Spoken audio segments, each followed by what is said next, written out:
Good morning online students. अच्छा, उनको तो आवाज ही नहीं जाएगी।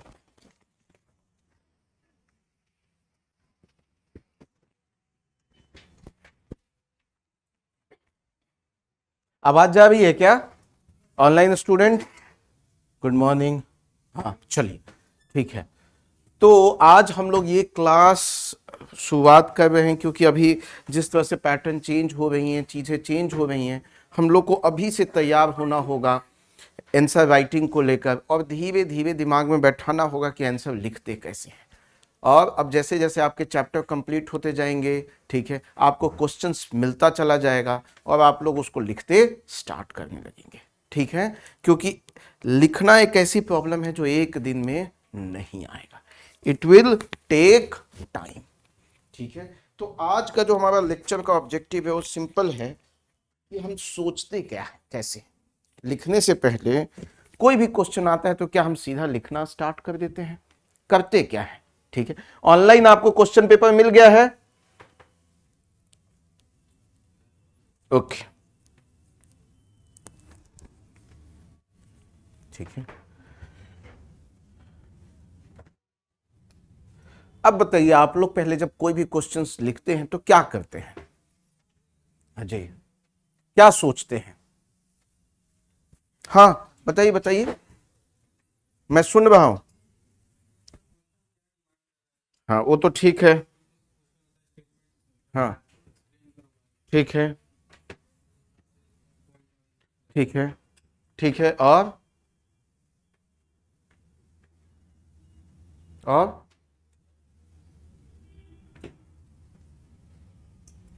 कोई भी क्वेश्चन है, कोई भी क्वेश्चन है, हमें जैसे ही कोई भी क्वेश्चन मिलता है सबसे पहले हम लिखना स्टार्ट नहीं करेंगे, ठीक है।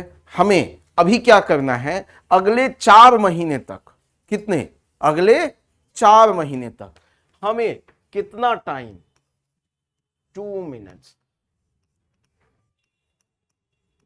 2 मिनट्स देना है, ठीक है। किस लिए? टू अंडरस्टैंड क्या, demand of the question. 2 minute आए, क्वेश्चन मिला, कोई दिक्कत नहीं, एन एग्जाम में एनफ टाइम। यदि हम क्वेश्चन को समझ गए, यदि आप क्वेश्चन को नहीं समझे, मैं आपको 50 घंटे भी दे दूं ना, आप शायद उस आंसर को नहीं लिख पाएंगे, क्योंकि आपको पता ही नहीं लिखना क्या है। आप वो लिखेंगे जो आपको आता है, ठीक है। तो यहां जाने से पहले हम ये समझते हैं कि हम क्या करते हैं, ठीक है। स्टूडेंट्स की प्रॉब्लम क्या है, पहले उसको समझते हैं, फिर इस पे हम लोग आते हैं, ठीक है। स्टूडेंट्स की प्रॉब्लम क्या है? पहला प्रॉब्लम क्या है, स्टूडेंट की जब वो आंसर राइटिंग लिखने जाता है तो क्या देखता है? आप में से बताएंगे सबसे बड़ी प्रॉब्लम क्या होती है स्टूडेंट्स को?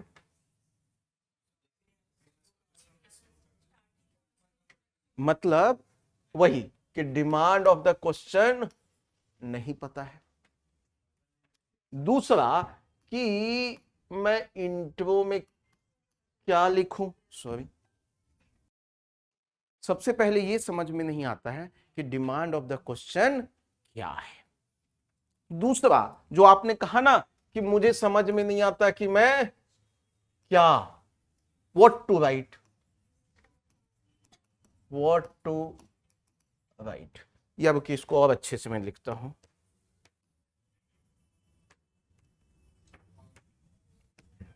इसको मैं नए ही पेज पे लिखता हूं। स्टूडेंट्स प्रॉब्लम,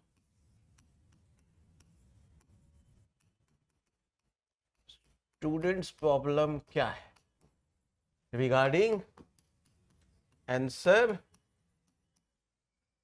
और पर्टिकुलर कर देते हैं मीन्स आंसर। पहला आपने क्या कहा, क्या कहा बताइए? पहला क्या है कि डिमांड ऑफ द क्वेश्चन,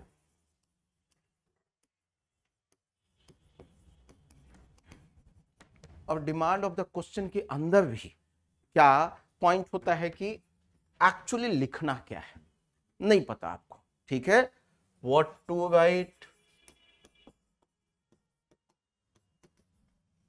दूसरा आपको प्रॉब्लम क्या होती है, ठीक है चलो कुछ समझ भी लिया कि ये क्वेश्चन कुछ ऐसा कह रहा है, तो दूसरा प्रॉब्लम आता है मैं शुरुआत कहां से करूं, इंट्रो में क्या लिखूं, मतलब प्रॉब्लम कहां है, हाउ टू स्टार्ट, मतलब सबसे बड़ी प्रॉब्लम कहां आती है, इंट्रोडक्शन में।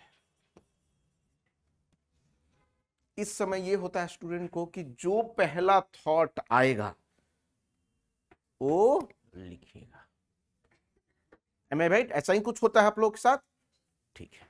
और क्या प्रॉब्लम आता है, कंक्लूजन तो बाद में आएगा, अभी तो पूरा बॉडी बचा हुआ है ना, तो क्या आएगा, मतलब आगे पॉइंट वाइज वर्सेस पैराग्राफ, ये क्वेश्चन है आपका। फिर आप ही उसी में से क्वेश्चन आया कि पैराग्राफ कब चेंज करना है, ये क्वेश्चन आता है। और क्या डाउट आता है,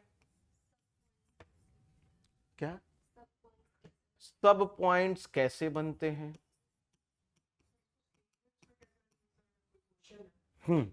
ठीक है। पांचवा कि सीक्वेंस ऑफ पॉइंट्स क्या होंगे, यही आपका, या सीक्वेंस ऑफ आंसर क्या होगा, सीक्वेंस ऑफ आंसर में प्रॉब्लम है, 5 प्रॉब्लम। और क्या होगा, तो मतलब छठा कि इनोवेशन क्या है,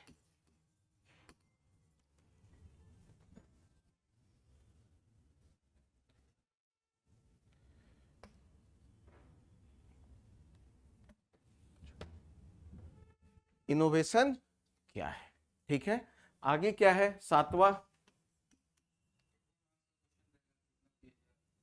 ठीक है, मार्क्स वर्सेस पेजेस, मैं साइलेंट कर देता हूं, हाँ, मार्क्स वर्सेस पेजेस। आगे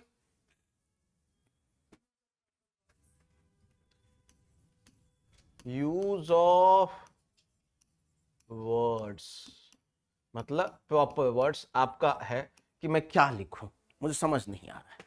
और कोई बात,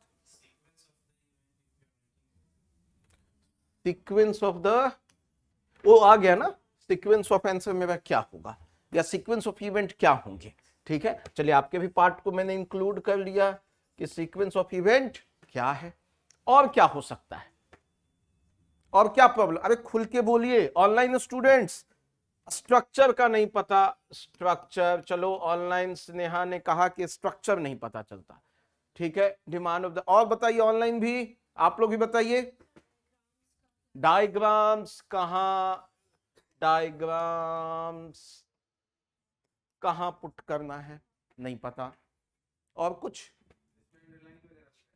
अच्छा 10 10 तो ये प्रॉब्लम हो गई, 11 अंडरलाइन करे, अंडरलाइन है ना, करना है या नहीं करना है, यही है। और अबे बोलो, अबे जो भी मन में आ रहा है एकदम निकालो, वरना फिर भैया के पास जाओगे जो 5 साल से प्रिपरेशन में होंगे, जो खुद कभी पास नहीं किए, आपको मिस गाइड करेंगे, उससे अच्छा पैसा दिए हो, पूछो मेरे से। वो आ गया ना उसमें कि हम, चलो ये भी लिख देते हैं कि division of question, division of question कैसे करूं मैं, और कुछ,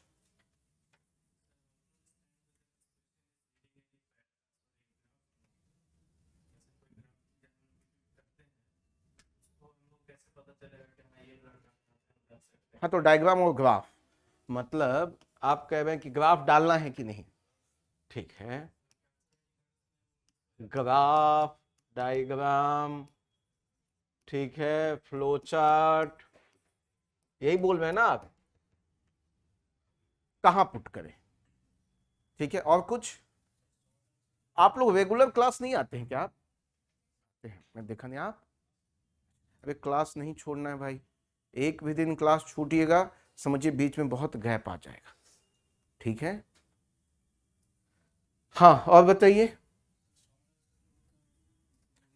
एक है कि बॉक्स करें कि नहीं, बॉक्स करें कि नहीं, बॉक्सिंग, बॉक्स बनाए या ना बनाए। ठीक है, बॉक्स। आगे अबे बोलो, मतलब कम से कम कितने स्टूडेंट हैं यहाँ पर? 30 से ऊपर हैं, एक एक भी डाउट आएगा तो 30 डाउट आने चाहिए। अब कंक्लूजन पे पहुंच जाएं। चलो कंक्लूजन कैसे लिखना है या वे फॉरवर्ड लिखना है ना? यही क्वेश्चन था। बॉडी को एक्सक्यूट कैसे करना है, बॉडी कैसे लिखना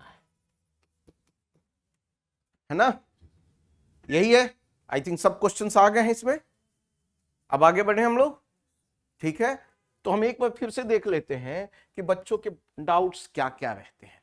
एक पहला बच्चा जब आंसर लिखने जाता है तो क्या सोचता है और वो क्या प्रॉब्लम फेस करता है। पहला उसको यही नहीं समझ में आता कि मैं ये क्वेश्चन जब देख रहा हूं तो मुझे लिखना क्या है। वो क्वेश्चन देखते ही घबरा जाता है, उसका जो हार्ट है वो ऐसे ऐसे होने लगता है, अभी अब मैं क्या करूं।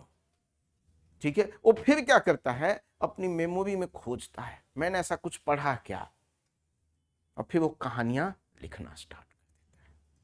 ठीक है, ये दूसरा ये समझ नहीं आता कि मैं जब ठीक है चलो कुछ सोच लिया कि क्वेश्चन में ये पूछा है, लेकिन मैं शुरुआत कैसे करूं, इंट्रो कैसे लिखूं, ये प्रॉब्लम है।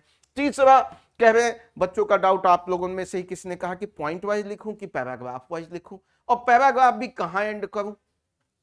ठीक है, कितने लाइन का होगा, ये भी बहुत बच्चों के डाउट्स है कि पैराग्राफ में भी लाइन कितने होंगे। कोई होते हैं 10-12 लाइन का लिख दिया, एक पेज का एक पैराग्राफ बना दिया। ठीक है, तो क्या वो लिखना चाहिए, नहीं लिखना चाहिए? क्योंकि मैं बता दूं हर पॉइंट पे आपको 1 से 1.5 नंबर मार्क्स है।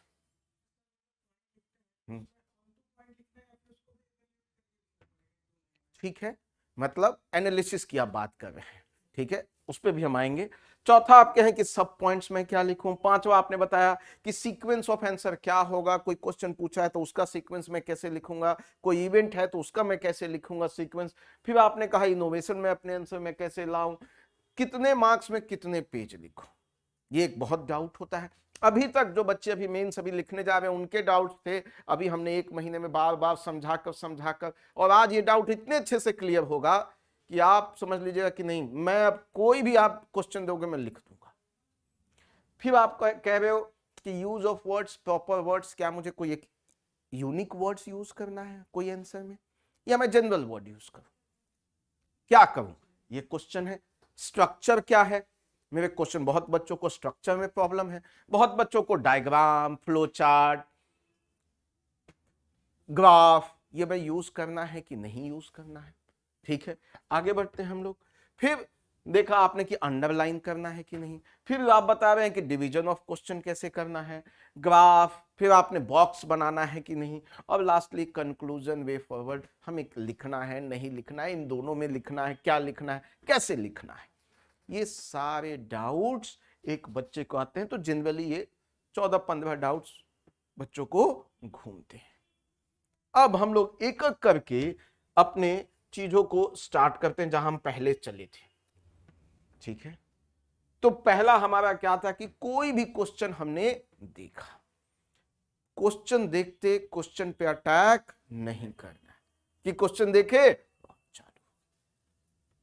अब देखिए क्या नहीं करना है और क्या करना है, इस पे हम बात करेंगे। अब एक एक करके हम लोग जो जो डाउट है उसको मैं यहां कंसीडर करता चला जाऊंगा। तो पहला स्टेप क्या है, हमें क्वेश्चन को देखना है तो क्या करना है, कितने मिनट स्पेंड करना है, 2 मिनट्स। आप लोग भी इनिशियल स्टेज में हैं, इवन आप 3 मिनट करें कोई दिक्कत नहीं है, घर ही से 3 मिनट करें एकदम, ठीक है। आप अभी एकदम फाउंडेशन में हैं, स्टार्टिंग है, अभी हमें समझने पे ज्यादा समय लगाना है। बाकी तो लिखने का 5-6 महीना हमारे पास धीरे धीरे लिखते लिखते, और होगा क्या, यही 3 मिनट अगले 15-20 दिनों में या 10 दिनों में आप जब बार बार बार बार करेंगे तो ये कितना हो जाएगा, 30 सेकेंड। प्रैक्टिस करते करते क्या आ जाएगा, 30 सेकेंड। हम लोग पहले 3 मिनट से 2 मिनट पहुंचेंगे, 2 मिनट से 1 मिनट पहुंचेंगे, 1 मिनट से 30 सेकेंड पहुंचेंगे। हम प्रोसेस से गुजरेंगे। क्लियर है, कोई डाउट?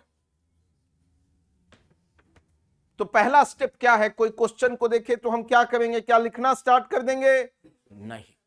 क्या करेंगे, हम 3 मिनट लगाएंगे या 2 मिनट, जो जिस लेवल पे है, ठीक है। हमें मिनिमम 2 मिनट अभी आपको लगाना है एज अ फाउंडेशन स्टूडेंट। अब क्वेश्चन आता है, तो ये स्टेप 1 क्या है आपका,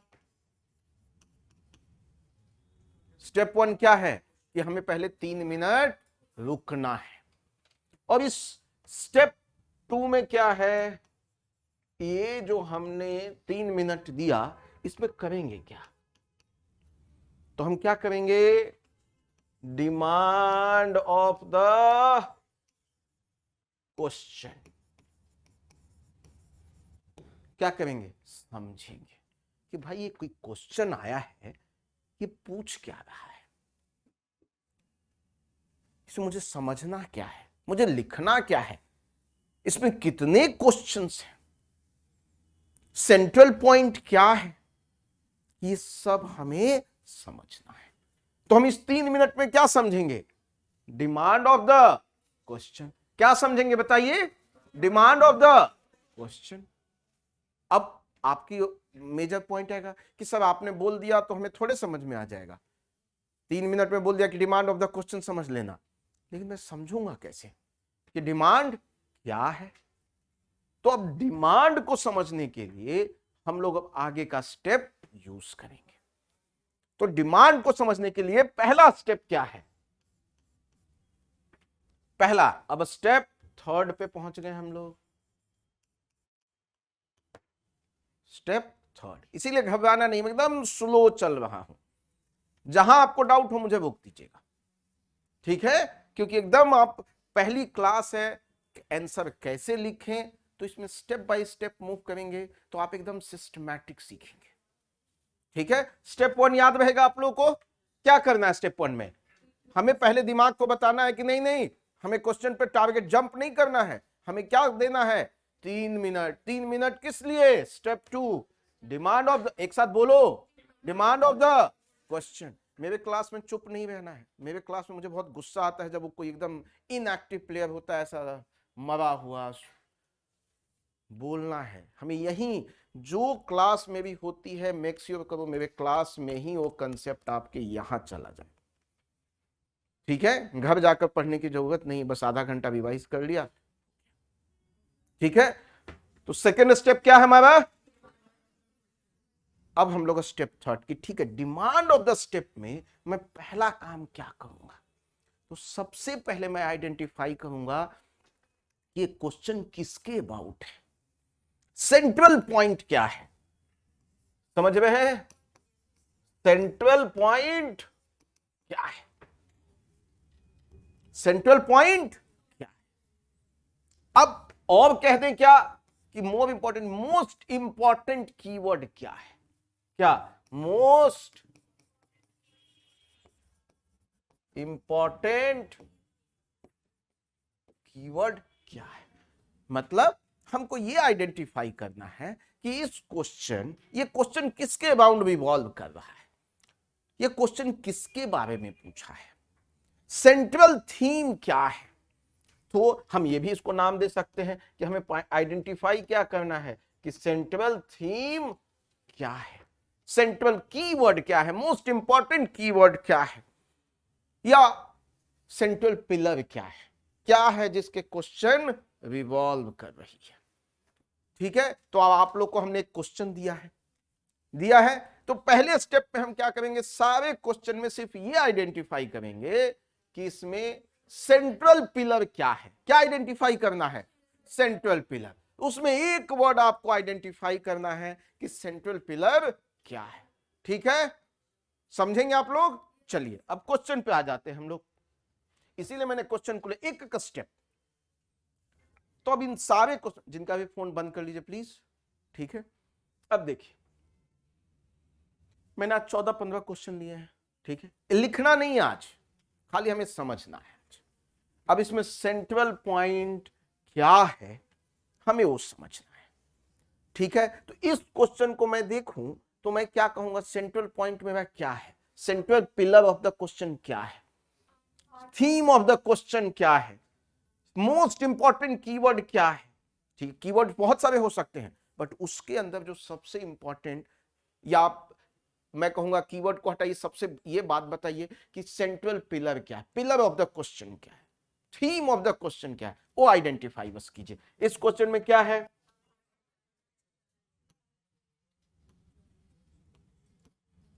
आर्ट एंड, कोई दिक्कत हुआ नहीं। अब दूसरे क्वेश्चन में आ जाते हैं हम लोग। दूसरे क्वेश्चन में क्या है, पढ़िए। Examine the character of tribal protest in the 19th century with a suitable example. Also discuss the causes and revolt of Santhal, मतलब tribal revolt in Bihar. Are the reasons for failure? तो most important हमारा pillar क्या है,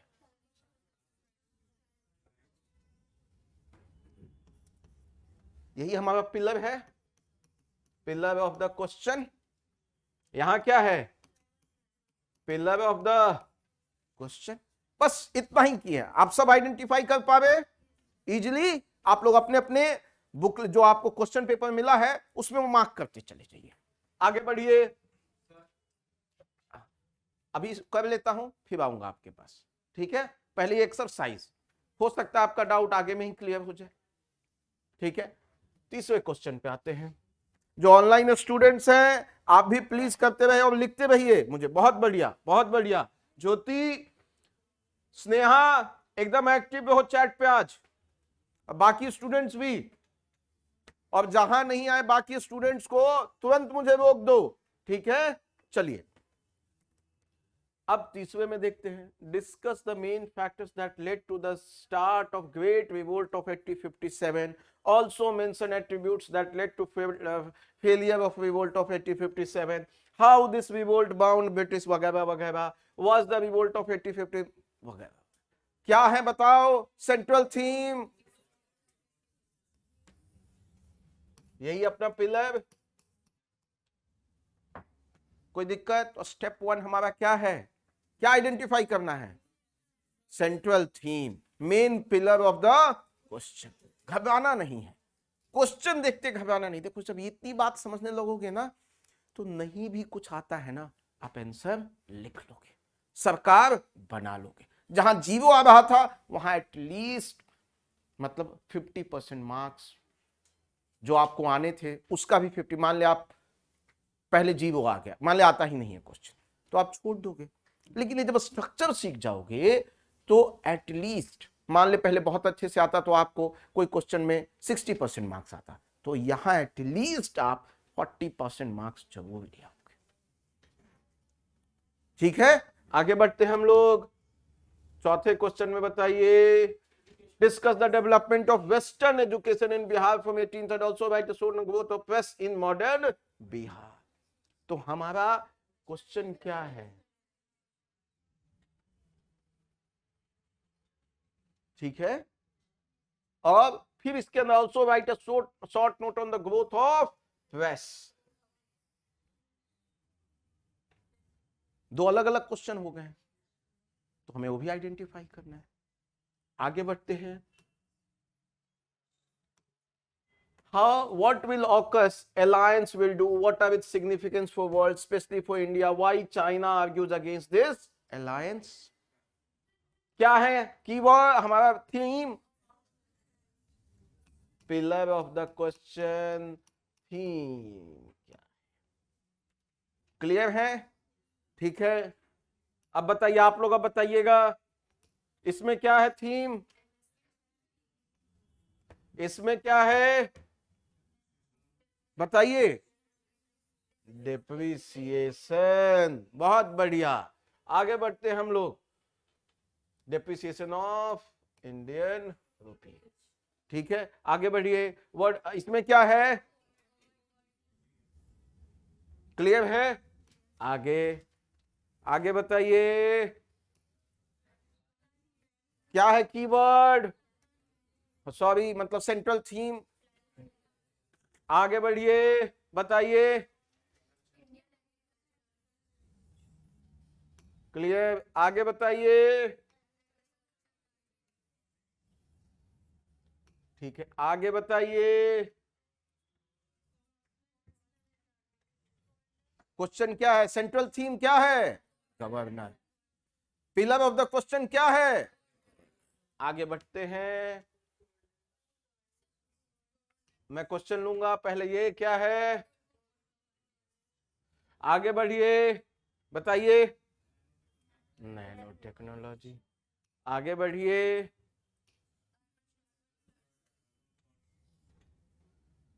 यहां तक कोई doubt? किसी को कोई कंफ्यूजन? Online offline? बहुत बढ़िया, स्नेहा, श्वेता, बताइए।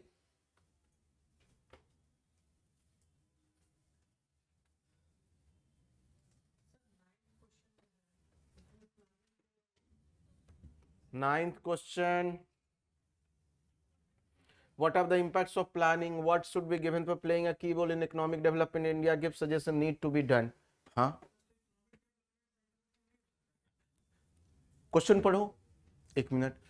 what are the impacts of planning in India, why it should be, it क्या है? हाँ, planning should be important for playing a key role in economic। तुम किसका कह रहा है इकोनॉमिक डेवलपमेंट में? क्लियर? हाँ, पूछिए।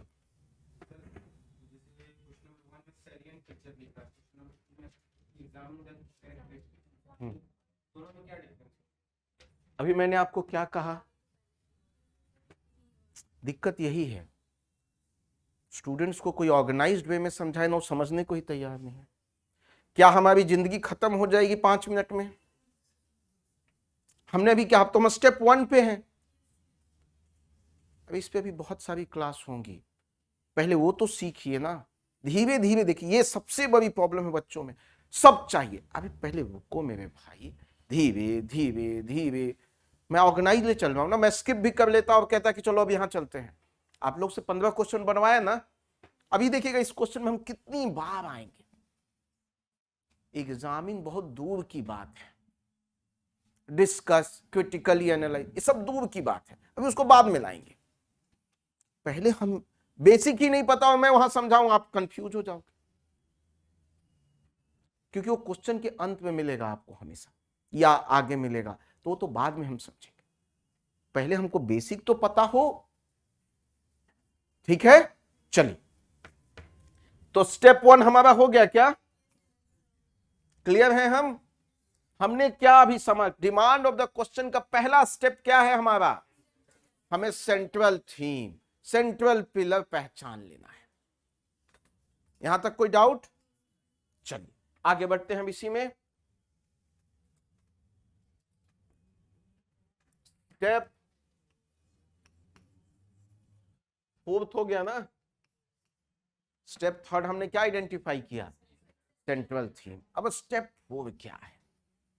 सेंट्रल थीम हमारा आइडेंटिफिकेशन हो चुका है, अब स्टेप 4 होगा हमारा, क्वेश्चन में कितने सब पार्ट्स हैं,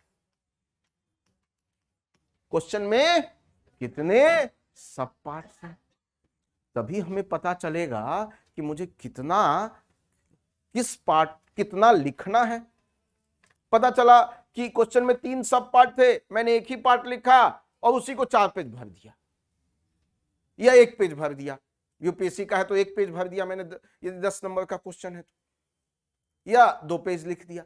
बट मैं कितना लिखूं ये कौन डिटरमाइन करेगा?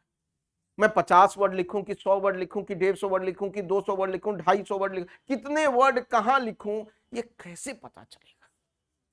सब पार्ट्स एक क्वेश्चन के अंदर यदि 3 सब पार्ट है तो हमें देखना होगा कि अब मान लो क्वेश्चन से 15 नंबर का है तो ठीक है, मुझे 5-5 नंबर अप्रोक्सीमेटली ध्यान देना होगा। ठीक, उसके अंदर भी वेरिएशन आएगा कि कोई टेल क्वेश्चन है कि कोई बड़ा क्वेश्चन है, वो हम सब देखेंगे। बट इन सब बात को समझने के लिए हमारे पास क्या दिमाग में आना चाहिए कि हमें क्या करना है, क्वेश्चन को क्या करना है, तोड़ देना है। जब हम क्वेश्चन को तोड़ देंगे तो हम क्या करेंगे, समझ जाएंगे। आज अभी तो नहीं आई है क्या? अच्छा ठीक है, क्लियर है? यहां क्या समझ में आया आप लोग को? हमें क्या करना है, अब हम लोग तोड़ना स्टार्ट करेंगे उसमें। ठीक है, तो अब फिर से अपने क्वेश्चन पे आ जाइए, फिर से क्वेश्चन पे आ जाइए। अब पहला क्वेश्चन हमारा क्या है, यहां एक एक करके तोड़ते हैं, पहले क्वेश्चन को तोड़ते हैं। ठीक है, आप लोग तोड़िए, 5 मिनट लीजिए, क्वेश्चन को तोड़िए। आप लोग पहले 2 क्वेश्चन को तोड़िए। ठीक है, पहले 2 क्वेश्चन को ब्रेक करें, सब पार्ट्स को ब्रेक करें। ठीक है, 5 मिनट है आपके पास। ठीक है, 5 मिनट। मैं देखो अब ऐसे करता हूं, अपनी क्लास में जब मेंस की क्लास होगी तो मैं ऐसा करूंगा, टाइम चल रहा है, 5 मिनट में दोनों क्वेश्चन को ब्रेक कीजिए। हाँ, फर्स्ट 2।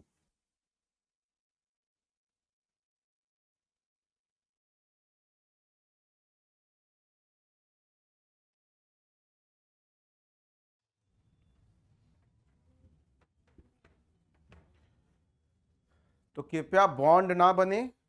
ठीक है, 5 मिनट दिया गया है तो 5 मिनट, 2.5 मिनट यूज करें। ठीक है, जितना दिमाग लगा सकते हैं लगाइए, पूरा टाइम को यूज कीजिए और देखिए इस क्वेश्चन को मैं कैसे ब्रेक कर सकता हूं, सो दैट कि मैं क्वेश्चन को इजीली समझूं और आइडेंटिफाई करूं, उसके पार्ट्स को तोड़ूं। और अगेन ये एक दिन में नहीं आएगा, it will take time.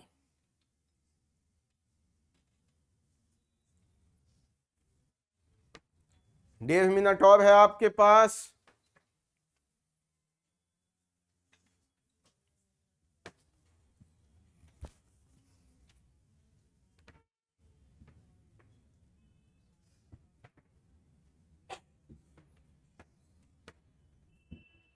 Question को ब्रेक कीजिए, पूरा टाइम लगाइए, बैठ मत जाना आप, क्वेश्चन को सोचो, समझो।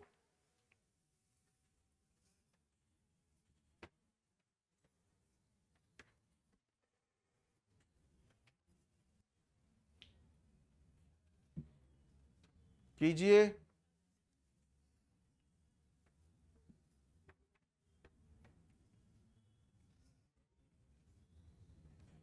Last 50 second.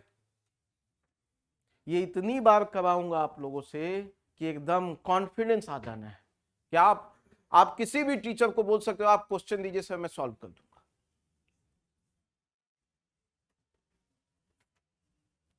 ठीक है, लास्ट 30 सेकेंड।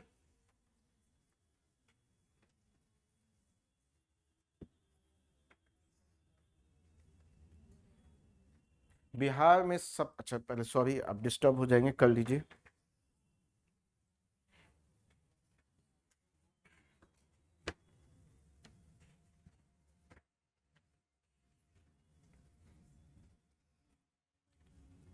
चलिए,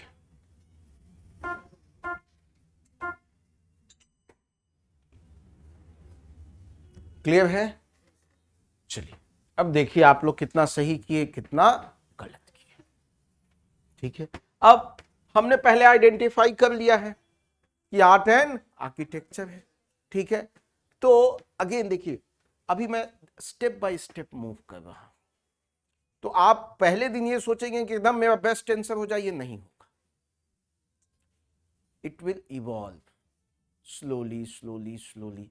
तो हम लोग एकदम बेसिक्स क्लास में हैं, जहां मैं आपको बस सिखा रहा हूं कि ये नहीं क्वेश्चन देखते लगे कि अभी मेरे को क्या लिखना है। तो हम लोग स्टेप बाय स्टेप पढ़ेंगे। पहला हमने क्या आइडेंटिफाई किया, थीम, सेंट्रल पिलर। तो पहला क्वेश्चन तो मेरा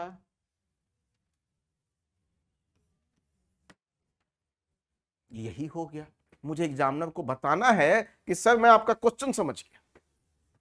एग्जामिनर को हमने क्या बताया कि सर आपने जो छुपा रखा था बीच में, मैं वो पकड़ लिया। एग्जामिनर भी खुश हो जाएगा कि बच्चे ने central theme of the question समझ गया। क्लियर है? तो पहला पार्ट क्या है ये। दूसरा क्या है, salient features of art and architecture. तो सेलिएंट फीचर्स बताइए आर्ट एंड आर्किटेक्चर का। तीसरा, अब ये देखिए यहां क्या कह रहा है, salient features of art and architecture of पाला पीरियड। तो ये सेकंड जो है ये वही सेकंड है। ऐसे आप दो बातें और भी लिख सकते हैं, बट मैं ज्यादा कंफ्यूज नहीं करूंगा अभी, इसलिए छोड़ देते हैं। सिंपल। दूसरा क्वेश्चन क्या है, पहला हमारा आर्ट एंड आर्किटेक्चर समझा दिया ब्रॉडली क्या होता है आर्किटेक्चर। फिर हमने बताया उस आर्ट एंड आर्किटेक्चर में अलग अलग समय पे अलग अलग आर्ट एंड आर्किटेक्चर होगा।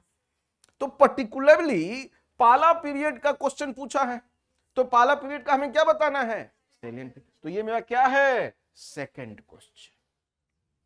सब पार्ट्स क्या है, सेकंड सब पार्ट ये है। थर्ड, अब देखिए, compare it with art and architecture of Mauryan period. तो आप क्या करेंगे, कंपेयर करेंगे।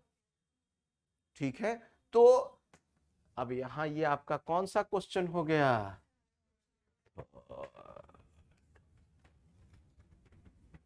क्लियर है? अब यहां भी दो पार्ट हो सकता है कि मैं पहले मौर्यन आर्किटेक्ट पीरियड है उसके बारे में थोड़ा सा बताऊं, बट वो इसी के अंदर आ जाएगा। और फिर मैं क्या करूं, कंपेयर। अब बाद में आऊंगा कि कंपेयर कैसे करेंगे। मैं उस क्वेश्चन के अंदर अभी नहीं जा रहा हूं, मैं अभी क्या समझ रहा हूं कि क्वेश्चन को तोड़ना कैसे है, क्वेश्चन के पार्ट्स को कैसे करना है। आगे बढ़ते हैं। ऑल्सो मेंशन हाउ पाला art is associated with different religion faith. तो हमारा क्या हो गया, मेंशन हाउ पाला art is associated with different religion faith. तो ये कौन सा पार्ट हो गया मेरा, चौथा। क्लियर है, कोई डाउट यहां? अब पांचवा पार्ट क्या है मेरा, कंक्लूजन। अब कहोगे कि सर कंक्लूजन में क्या लिखूंगा। अब ये जब कंक्लूजन में आऊंगा तो बताऊंगा। अभी हमने क्या है, बस पार्ट्स तोड़े हैं। हमें समझ में आ गया इस क्वेश्चन में कितने पार्ट्स हैं, 5। कितने, आ जाता हूं, इस क्वेश्चन में कितने पार्ट्स हैं, मैं फिर से एक बार रिपीट कर देता हूं। ठीक है, सबसे पहले हमने क्या आइडेंटिफाई किया, सेंट्रल थीम, सेंट्रल पिलर, वो आइडेंटिफाई कर लिया हमने, वही चीज एक्सप्लेन कर दिया एग्जाम को। तो इससे आपको देखो क्या हेल्प मिल जाएगा। जो आप कहते हो कि सर मैं शुरुआत कैसे करूं, तो शुरुआत कैसे हो गई, जो सेंट्रल थीम है मैंने वही उसको समझा दिया। ब्रॉडली आर्ट एंड आर्किटेक्चर क्या है, कैसे अलग अलग समय में ये वेरी करता है, ठीक है, उसके क्या कंपोनेंट हो सकते, वो आपने समझा दिया।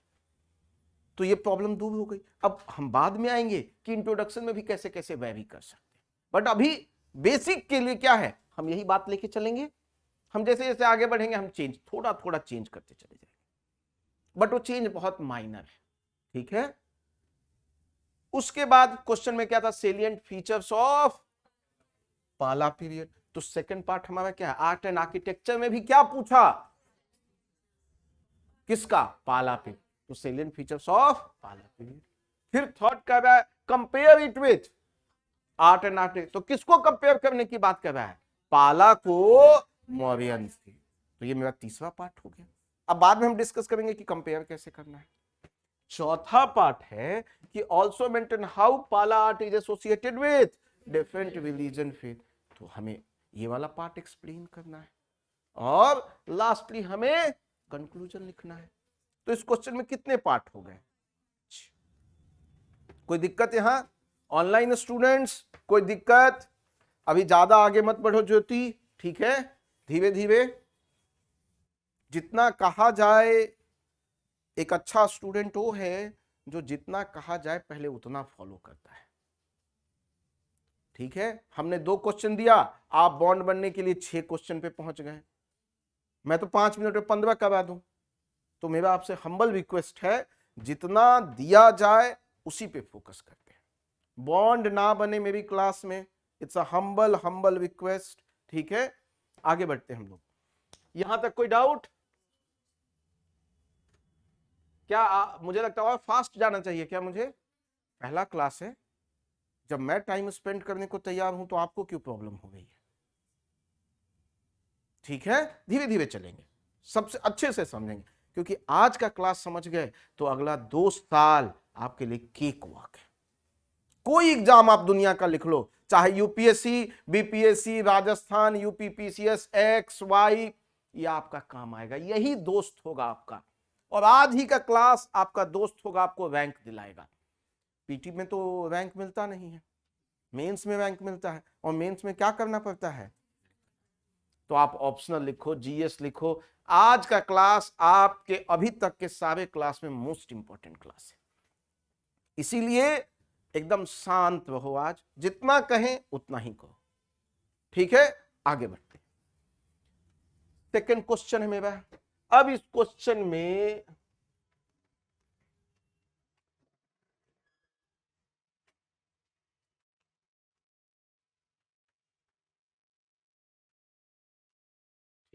अब हमारा main central pillar of the question क्या था? तो हमने पहला ट्राइबल प्रोटेस्ट कर दिया। दूसरा क्या कह रहा है? Examine the characteristics of tribal protest in the 19th century with the suitable exam, ठीक है। तो अब वो क्या कह रहा है? अब हम इसको थोड़ा लेटर ऑन आएंगे, हम बाद में आएंगे, ठीक है। हम इसको सेकेंड राउंड में आएंगे, इसका मीनिंग क्या है। पहले हम अभी क्या सीख रहे हैं? क्वेश्चन को तोड़ना कैसे, क्वेश्चन को ब्रेक कैसे करना है। तो हमारा क्या है? Characteristics of tribal protest in the 19th century with suitable. तो हमें क्या बताता है? कैरेक्टरिस्टिक्स ऑफ कितना, कब का? तो उसने क्या किया? टाइम डिफाइंड कर दिया। अब ये नहीं कि आप 18th की लिख रहे हो, 20th की लिख रहे हो, आगे की लिख रहे हो। वो क्या कह रहा है? 19th century. तो हमें सेकंड पार्ट क्या है, को हमें क्या करना है? तो सेकंड क्वेश्चन मेरा क्या है? हमें कैरेक्टरिस्टिक्स को बताना है। हम बाद में आएंगे कि एग्जामिन का यहां मतलब क्या है, वो बाद में आएंगे, ठीक है। पहले बेसिक्स बात हम सीख लें, ठीक है। अब तीसरा बताओ, ऑल्सो डिस्कस, ठीक है। बट चलिए मैं यही ऐड कर देता हूं, एग्जामिन चाहे जो भी कहता हूं, एग्जामिन यहां, एग्जामिन का मतलब आप डॉक्टर के पास जाते हो, क्या करता है आपका? आपको चेक करता है, स्टेथोस्कोप से लगाता है, देखता है सांस ठीक आ रही है, बीपी ठीक है, सब चेक करता है। तो क्या करता है? एग्जामिन। तो हमें करना है कि जो कैरेक्टरिस्टिक्स हैं उसको क्या करना है आपको। अब वो बाद में हम समझेंगे कि उसमें क्या पॉइंट आएगा। तो हम पहले कैरेक्टरिस्टिक्स लिख रहे हैं और उसी को लिखते वक्त हमें क्या कर रहे हैं? एग्जामिन, ठीक है। हम बाद में देखेंगे कि इसका मीनिंग क्या है, अलग अलग क्वेश्चन। तो तीसरा पार्ट हो गया, ठीक है, कि कैरेक्टरिस्टिक्स लिखते हुए मुझे उसको क्या करना है? एग्जामिन करना। तो हमें वो नहीं कह रहा है कि नॉर्मल कैरेक्टरिस्टिक लिख के छोड़ दो, उसका एनालिसिस भी करो। तो तीसरा पार्ट क्या हो गया मेरा? एग्जामिन, ठीक है। चौथा पार्ट कि मैं इसलिए बता रहा हूं, आज आप लोग का पहला है तो एकदम हमें सब तोड़ना है, हम आज स्किप नहीं कर सकते कोई स्टेप। फिर also discuss the causes and result of revolt of Santhal, ठीक है। तो अब हमारा इसके अंदर भी चौथा क्वेश्चन क्या पूछ दिया? Causes and result of. तो चौथा क्वेश्चन क्या है मेरा? कॉजेज। अब पांचवा क्वेश्चन क्या है? क्लियर है? आगे बढ़ते हैं। Are there reasons for failure of Santal revolt same as failure of Munda revolt? तो अब मेरा क्वेश्चन क्या है, are the reasons of failure of Santhal revolt same as failure of Munda revolt? मतलब हमें कंपेयर करना है, बताना है कि दोनों के जो रिवोल्ट के रीजन में वो क्या सेम है क्या, सॉरी फेलियर का सेम है क्या? ठीक है, तो हमारे लिए एक छठा क्वेश्चन हो गया, छठा हो गया। और उसी में मुझे क्या करना है, मुंडा को संथाल के जो फेलियर रहे हैं उसको कंपेयर करना है। बस एक मिनट, मैं आऊंगा आपके पास। हमें अभी क्या करना है, दोनों को हमें कंपेयर करना है कि जो अब लिखेंगे कि रीजंस ऑफ फेलियर क्या दोनों में सेम रहे, और इसमें ये भी कर सकते हैं कि नहीं रीजंस ऑफ फेलियर अलग रहे, दोनों हम बात कर सकते हैं ना। तो हम क्या बना सकते हैं, क्वेश्चन मार्क है तो इसके दोनों साइड हो सकते हैं। तो 6 एंड यस दोनों के सेम है, नो दोनों के सेम नहीं। तो जो सेम है सेम लिखिए, जो अलग है वो अलग लिखिए। और आपको लगता है नहीं दोनों के एग्जैक्ट सेम थे तो एक पार्ट लिख दीजिए कि हाँ दोनों के सेम थे, ये पैरामीटर्स हैं, दोनों में सेम थी। अब वो क्वेश्चन क्या है उसके अनुसार। तो कितने क्वेश्चन हो गया, अब किसी क्वेश्चन में 7 क्वेश्चन ऑलरेडी है तो मैं क्या कंक्लूजन लिखने की उसमें रह पाऊंगा, नहीं। तो यहां समझदारी पूर्वक उतना ही लिख दोगे बहुत है, ये नहीं कि जबरदस्ती मेरे को लिखना ही है कंक्लूजन क्योंकि सबने कहा इंट्रो बॉडी कंक्लूजन है, ऐसा कुछ नहीं। इट डिपेंड्स करता है कि क्वेश्चन में कितने सब पार्ट्स हैं। बट अभी हम समझने के लिए 8वां पार्ट क्या है मेरा, अब हम बाद में देखेंगे कि हमें लिखना है कि नहीं, बट 8वां पार्ट तो होना चाहिए चाहे 2 ही लाइन का कंक्लूजन। तो कितने क्वेश्चन हो गए, 8। आप लोगों ने इसमें कितने बनाए थे, 8 हैं क्या? ज्योति कोई बात नहीं, आप अच्छा कर रहे हो बट थोड़ा आज पेशेंस रखो, ठीक है। हाँ बताइए, आप लोगों ने 5 बनाए, 6 बनाए, 4 बनाया, तो देखिए इसका मतलब है कि हमें कोई भी पार्ट ना छूटना नहीं चाहिए, क्योंकि छूट गया तो मार्क्स सब एलोकेटेड है, हर पार्ट का मार्क्स एलोकेटेड, आपने छोड़ा वो पार्ट गया। लेकिन वो तो 2 अलग बातें हैं। इसका मतलब कि मुझे कॉज का एक प्रॉपर हेडिंग बनाना था, लिखना था, फिर रिजल्ट का एक हेडिंग बनाना था। देखिए एग्जामिनर से मार्क्स आप तभी ले सकते हैं जब उसका काम आप आसान कर देंगे। यदि आपने उसका काम गंदा कर दिया है तो उसके पास समय नहीं है, 1-2 कॉपी थोड़े है, 500-1000 कॉपियां हैं उसके पास, समय बहुत कम है, बीवी बच्चों वाला आदमी है, ठीक है, पैसे भी इतना नहीं मिलते, ऐसा पैसे भी बहुत ज्यादा तो मिलते नहीं है। चाहे जो भी हो, आपको भी पैसे चाहे बहुत भी ज्यादा मिलेंगे तो एक समय बाद आप भी बहुत ज्यादा, आप देखेंगे आपका काम किसने आसान किया है, कॉपी हैंडराइटिंग अच्छी है क्या, जो पूछा है उसके करस्पॉन्डिंग आंसर किया है, तो मेरा काम, हाँ कॉजेज पूछा 4 कॉजेज लिख दिए, रिजल्ट लिखा 4 रिजल्ट लिख दिए, मेरा काम आसान हो, मेरे को टिक मार्क में करता चला जाऊंगा। अब पैराग्राफ में इतना घिचपिच लिख दिया है कि मुझे समझ ही नहीं आ रहा है कि भाई लिखा क्या है, मैं बिलो एवरेज मार्क्स देके निकल जाऊंगा। दूसरा सबसे बड़ी प्रॉब्लम है, बच्चे वो लिखते हैं जो वो सोचते हैं। कम्युनिकेशन, कोई मुझे कम्युनिकेशन का डेफिनेशन समझा सकता है क्या, व्हाट इज कम्युनिकेशन? ऐसे मैं पिछले क्लास लिया हूंगा तो पक्का ये बात पूछा होगा आप लोगों से। Can anyone explain me what is the meaning of communication? Is it source centric और रिसीवर सेंट्रिक? अच्छा आप लोगों ने अभी बाहुबली मूवी देखी? बाहुबली, कितने लोगों ने बाहुबली मूवी देखी हुई है?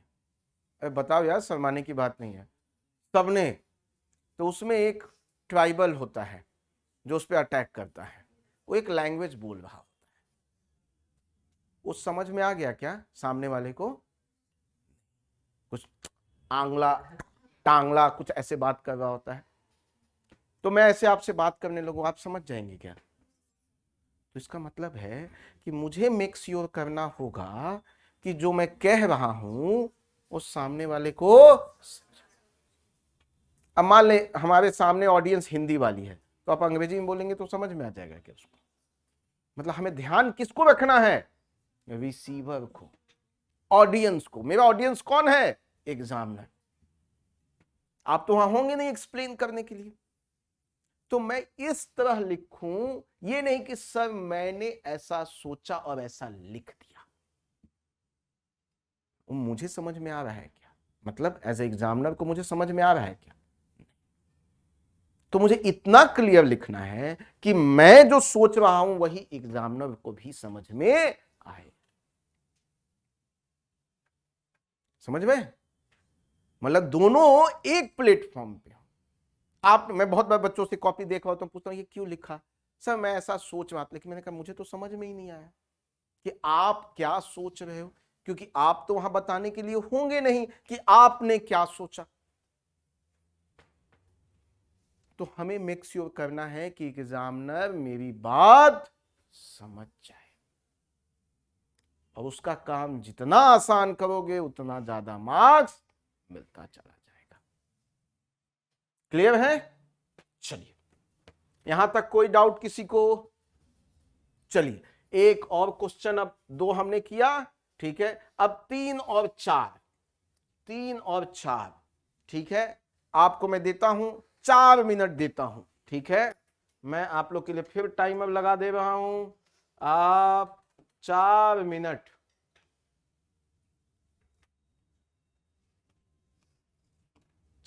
Time starts now. अब 4 मिनट मुझे सबका मुंडी नीचे चाहिए उस क्वेश्चन पे सोचते हुए। मुझे मत बताइए अभी कि आप एकदम बॉन्ड हैं या एकदम असमझ में आ गया। क्वेश्चन पे ध्यान दीजिए। क्वेश्चन पे भी यदि मान ले आपने कर रहे तो ये मत सोचिए कि अभी मेरे को आता है। सोचिए, एक पार्ट को तोड़िए। Online students please do. Good good ज्योति।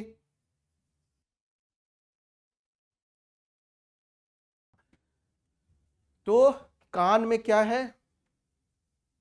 हाँ, आपको बार बार गुस्सा आएगा कि सर मैं कान की प्रॉब्लम लेके आया हूं, आप आंख नाक गले सबकी बात कर रहे हो लेकिन कान की बात नहीं कर रहे हो। तो वैसे ही एग्जामिनर भी क्या होगा? इरिटेट। क्या भाई मैंने इतना पूछा, तुम इसको छोड़ के सब बात कर रहे हो। तो वहां भी बॉन्ड नहीं बनना है कि सर ये तो आपने पूछा, ये और लीजिए, मुझे ये भी पता है। जैसे डॉक्टर ने आपके साथ क्या किया, कान के अलावा सब बात बता दी, या कान के साथ साथ और भी बातें बताई, तो आप भी डर जाओगे आपकी और भी कोई प्रॉब्लम है क्या, आप मुझे क्यों बता रहे हो ये सब बात, मैं तो कान ही लेके आया था सिर्फ। तो एग्जामिनर भी ऐसा ही है।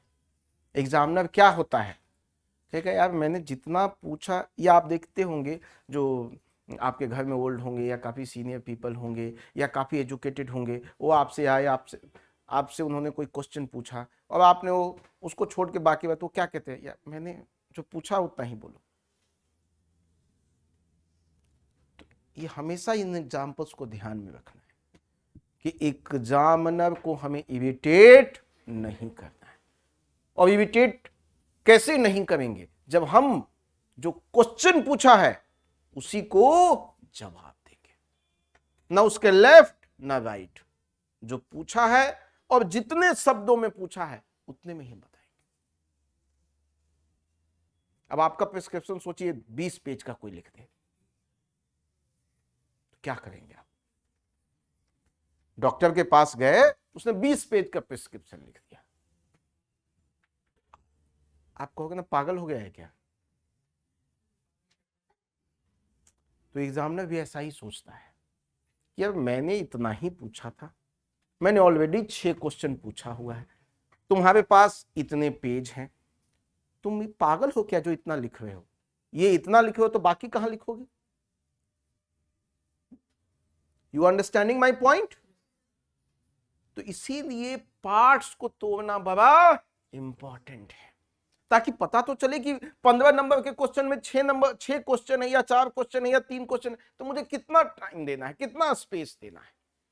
हम ये जब मैक्सिमम बच्चे बिहार में ये काम करते ही नहीं है, वो क्वेश्चन देखे चलो, अब कौन पार्ट कितना लिखाएगा या लिखाएगा भी कि नहीं भगवान जाने।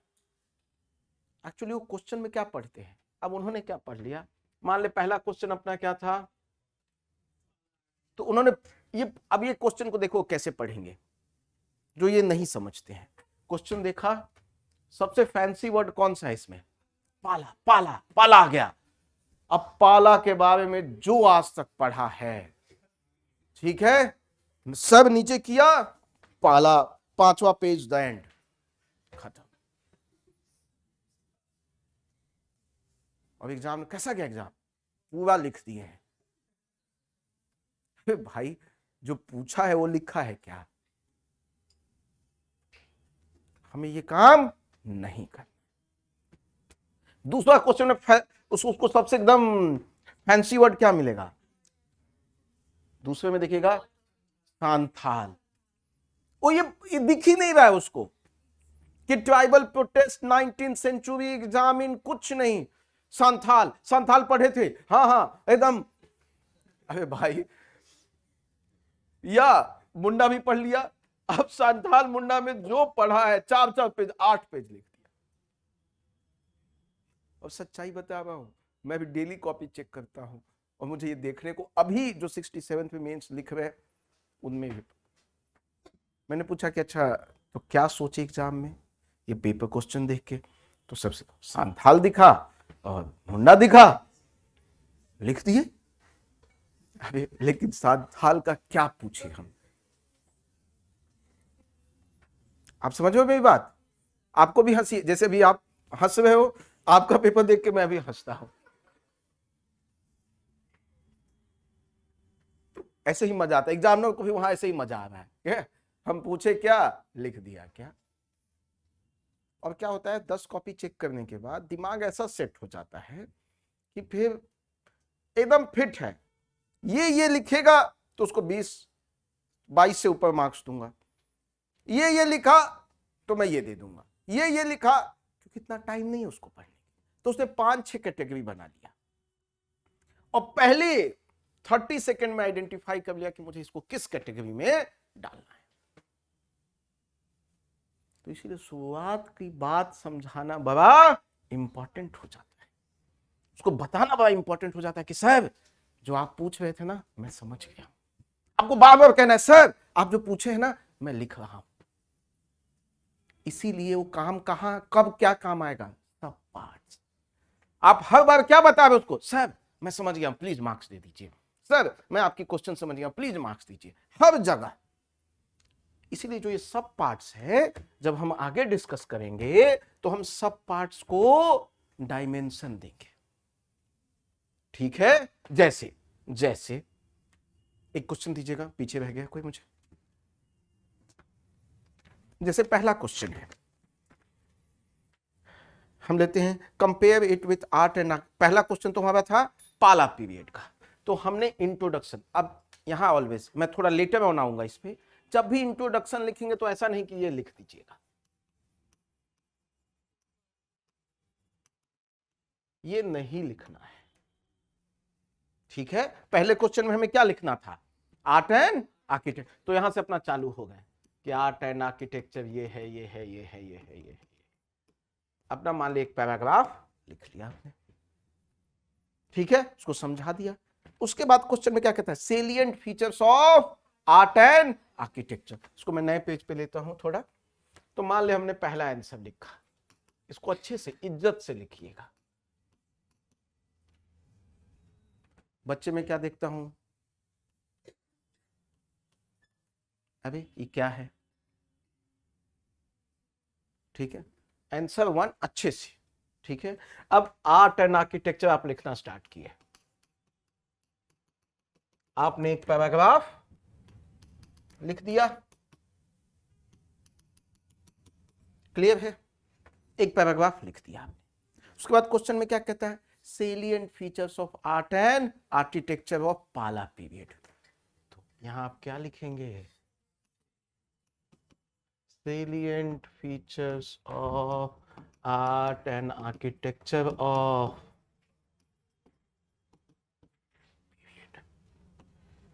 या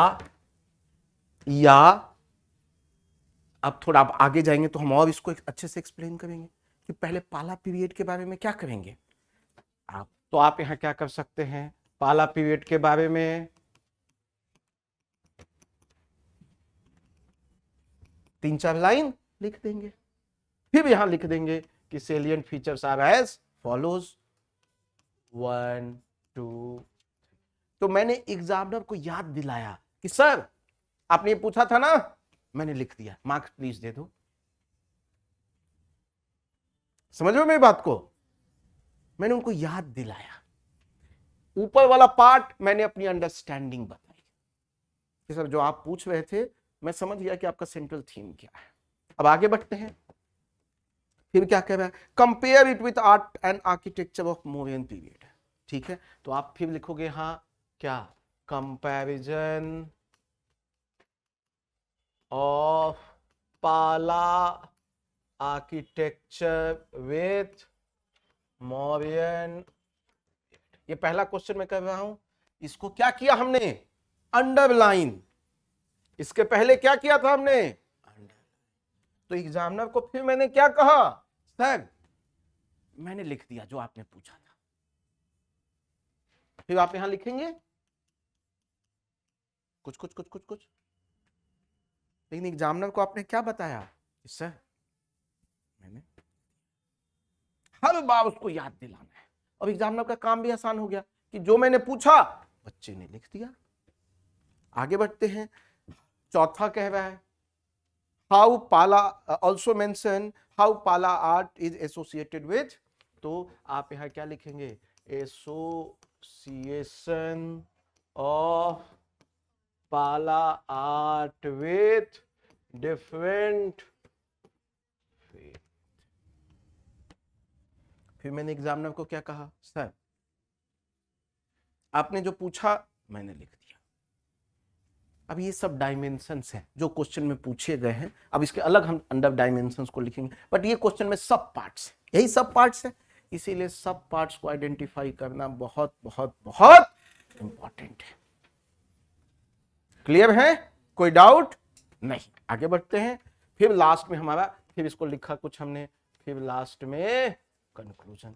जरूरी नहीं है कि उसको मेंशन करें, टू कंक्लूड भी आप लिख सकते हैं, आगे बढ़ सकते हैं। ठीक है, इसको मेंशन करना जरूरी नहीं है। क्लियर, कोई डाउट? अब फिर जंप कर रही हैं आप, हम आएंगे कंक्लूजन तक पहुंचने के लिए अगला 10 महीना है हमारे। तो अभी मैं कंक्लूजन बताऊंगा भी नहीं, अगले 3-4 महीने में हम लोग, पहले हम कहां चालू होंगे, इंट्रोडक्शन, बॉडी, लास्ट में कंक्लूजन। ऐसा हाल होगा कि 4-5 महीने में आप ये क्वेश्चन ही भूल जाएगा, अपने आप ही लिखने लगे, स्टेप बाय स्टेप। कोई डाउट? ठीक है, तो हाँ पूछो, आपको कोई डाउट? समझ में आया मैं क्या कह रहा हूं? हम लोग कहां पे थे?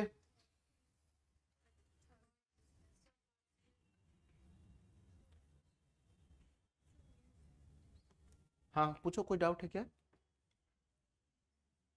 पक्का कोई डाउट नहीं है? ऑनलाइन स्टूडेंट्स कोई डाउट है? चलिए, क्लियर हो गया अभी तक हमको क्या लिखना है, कैसे लिखना है? ठीक है, चलिए आगे बढ़ते हैं। थर्ड क्वेश्चन, तो मेरा पहला क्वेश्चन मुझे क्या बताना है, रिवोल्ट ऑफ 1857 एक्सप्लेन कीजिए, एग्जामिनर को बताइए सर मैं रिवोल्ट ऑफ 1857 समझ रहा हूं। ठीक है, उसके बाद सेकंड पार्ट क्या है, मेन फैक्टर्स दैट लेड, तो ये कौन सा हो गया, third, also mention attributes that led to failure of, तो ये क्या हो गया, थर्ड। चौथा, how this revolt bound British to change their policies in India. पांचवा, was the revolt of 18 just a sepoy mutiny, तो अब यहां पे 5, यस। सिपोई मिटुनी थी। छठा, नो, ये सिपोई मिटुनी नहीं थी। 2 पार्ट तोड़ दिया हमने, हाँ, तो उसका एविडेंस दीजिए। नहीं था, इसका एविडेंस दीजिए। क्वेश्चन मार्क है, हमें दोनों साइड को बताना होगा एग्जामिनर को कि हाँ, मान ले आप कह रहे हो सिपोई 1857 सिपोई म्यूटिनी थी, तो आप ऐसा क्यों कह रहे हो, बताओ। नहीं नहीं, सिपोई म्यूटिनी नहीं थी, एविडेंस बताइए। दोनों क्वेश्चन में क्या है, आप दोनों साइड दिखाइए, दोनों में 2-2 पॉइंट लिख दीजिए या 1-1 पॉइंट, जो आपको आता है। और लास्ट में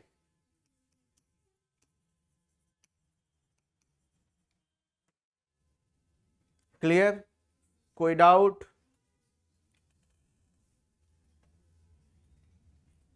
आप लोगों ने लिखा, कितने पार्ट्स किए थे इसके? 7 किए थे, बहुत बढ़िया, वेरी गुड। ऑनलाइन स्टूडेंट्स कितने पार्ट्स किए? आज पहली बार मैं इतने कलर्स यूज कर रहा हूं बोर्ड पे, ठीक है, चलिए बताइए। पहला part, discuss the development of western education in Bihar from 18, तो डेवलपमेंट हमें बताना है, कहां से? 1813 से।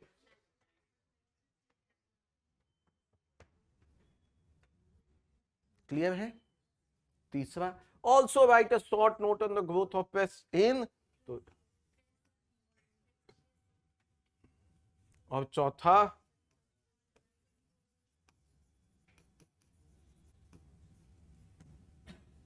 कोई डाउट,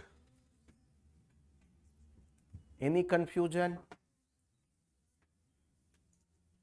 बताइए। कोई कंफ्यूजन हो, कोई डाउट हो, आप मुझसे पूछ सकते हैं, और शर्माओ मत, जो भी डाउट है वो पूछो। हाँ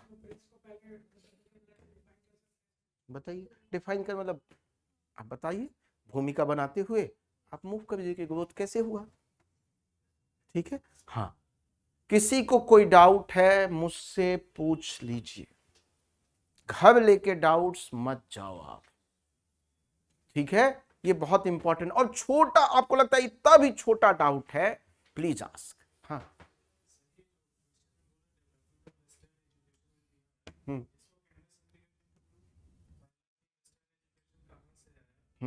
तो आप बता रहे हैं ना, वो तो हमने ब्रेक किया ही हुआ है, वेस्टर्न एजुकेशन तो हमने बताया ही हुआ है, वो तो ऑलरेडी टूटा हुआ है। और दूसरा है कि उसका डेवलपमेंट कैसे हुआ। हाँ बताइए, और कोई डाउट इसमें? बताओ, टेक योर टाइम, 2-3 मिनट सोचो। और कोई डाउट? मैं कह रहा हूं, मेरे लिए हर डाउट बहुत इंपॉर्टेंट है, और मेरी क्लास में जितना ज्यादा आप मुझसे कम्युनिकेट कर सकते हैं कीजिए, मैं वन वे ज्यादा बिलीव नहीं करता हूं, ठीक है। हाँ प्लीज, अभी इस पे आऊंगा मैं अभी सब पार्ट्स को लेकर किसी को प्रॉब्लम? मैं स्टेप बाय स्टेप चल रहा।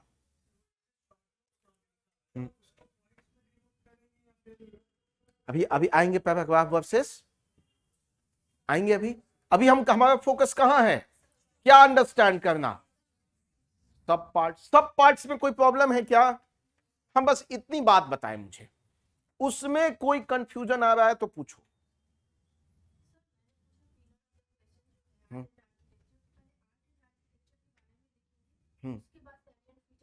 हाँ हाँ हाँ एकदम, आर्ट, क्योंकि हमारा पहला थीम वही था ना, तो थीम के बारे में हमको बताना है। उसके बाद सेकंड क्वेश्चन आ रहा है, सेलिएंट फीचर्स, तो सेलिएंट फीचर्स को मैंने हेडलाइन दिया और फिर बताया। अभी आएंगे, अभी आऊंगा मैं, अभी मेरा पार्ट है, सब पार्ट को समझे कि नहीं, अब मैं नेक्स्ट उसी पे आऊंगा, ठीक है। चलिए, तो हमारा देखा आप लोगों ने, हमने क्या समझा था यहां, कि कोई क्वेश्चन आएगा तो क्या जंप कर जाएंगे क्या? नहीं, क्वेश्चन के लिए हमें कितने लेने हैं समय? 2 से 3 मिनट। ठीक है, अगेन आपकी स्टार्टिंग है तो हमें 2 से 3 मिनट लेना। इवन एग्जामिनेशन हॉल में आप 1 मिनट लेते हैं, 1.5 मिनट लेते हैं, कोई दिक्कत नहीं है। 1 मिनट आराम से लीजिए आप। यदि आप समझ गए हैं क्वेश्चन को, उसमें क्या लिखना है, पूरा प्लानिंग हो गई है, आपका काम आसान हो जाएगा। तो इसलिए ये मत सोचिए कि वेस्टेज ऑफ टाइम है। ठीक है, उसके बाद हमें क्या समझना है उस 2 मिनट में या 3 मिनट में या 1 मिनट में, क्या समझना है बताओ एक साथ, मुझे सुनाई नहीं गया। अरे दूसरी क्लास इतनी चिल्लाती है, बगल तक आवाज जाती है। बताओ क्या है। उसके बाद डिमांड ऑफ द क्वेश्चन समझने के लिए क्या करना पड़ेगा, हमें सेंट्रल पिलर क्या करना है, आइडेंटिफाई। क्या करना है, क्या आइडेंटिफाई करना है, सेंट्रल पिलर हमें आता है क्या। उसके बाद क्या करना है, सब पार्ट्स क्या करना है। अब अगले 3-4 महीने तक यही रूटीन फॉलो करना है। ये नहीं कि हम बॉन्ड बन गए स्किप कर दे।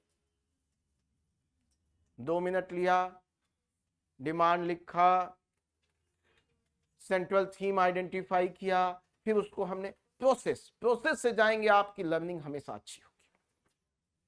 कोई शॉर्टकट्स नहीं है। ठीक है, अब आगे हम लोग बढ़ते हैं। ये बीच में आ गया था ना, हमने सब पार्ट्स लिख दिए। ठीक है, अब सब पार्ट्स में आइडेंटिफिकेशन हो गया। अब स्टेप 5 हमारा क्या लिखने को आएगा, इंट्रोडक्शन। ठीक है, स्टेप 5 क्या है मेरा, इंट्रोडक्शन। ठीक है, क्लियर है। उसके बाद स्टेप 6 क्या आएगा, बॉडी। और स्टेप 7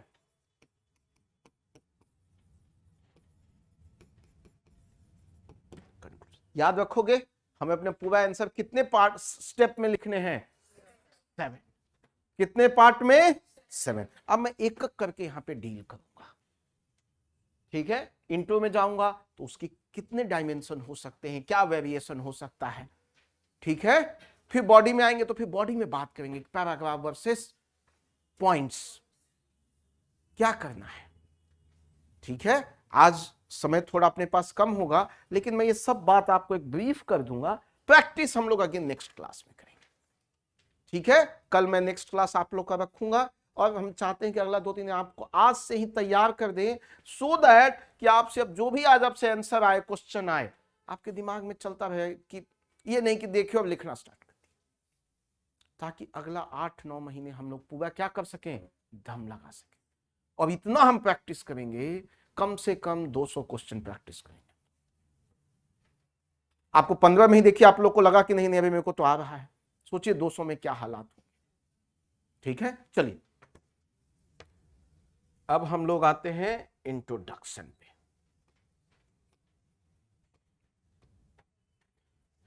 हमारा इंट्रोडक्शन कौन से स्टेप पे है,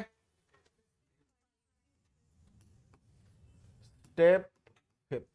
स्टेप 5 क्या है,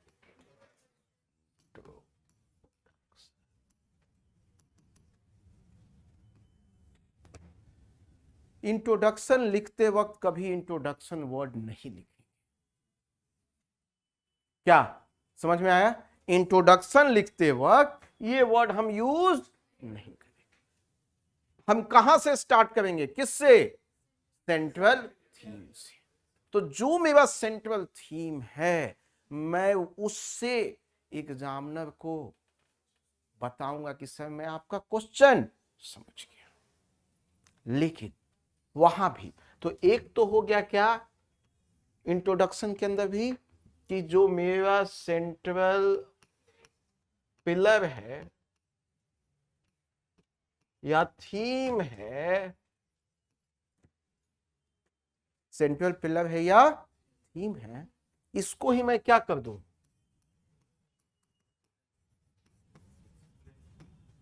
या डिफाइन कर दूं। मान ले पॉवर्टी आ गया, तो पॉवर्टी को मैं एक्सप्लेन कर दिया, डिफाइन कर दिया। डिफाइन करते हुए एक्सप्लेन कर दिया कि सर मैं क्या मतलब पॉवर्टी का समझता हूं। या क्वेश्चन में ही कोई डेफिनेशन पूछ रखा पहले ही, व्हाट इज एथिक्स? तो पहले आप बताइए कि इथिक्स क्या है। ठीक है, एक क्वेश्चन लिखिए, एक क्वेश्चन लिखिए।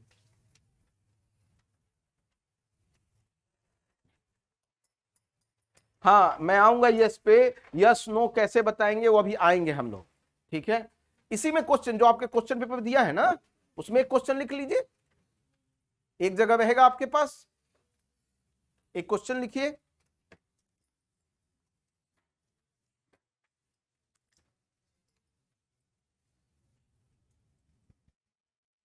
लिखिए, police police is under staffed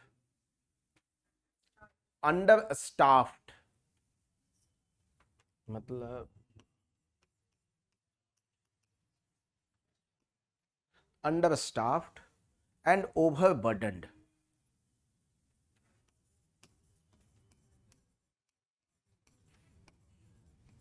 Overburdened. Full stop. Discuss the major issues associated with police and also discuss various recommendations given by various committees and also discuss various recommendations given by various committee and also discuss various recommendations given by various committee. Clear है? Clear है? अब इस question को लिख बनाइए आप लोग, 1 minute लीजिए, पार्ट्स को तोड़िए, आइडेंटिफाई कीजिए क्या है।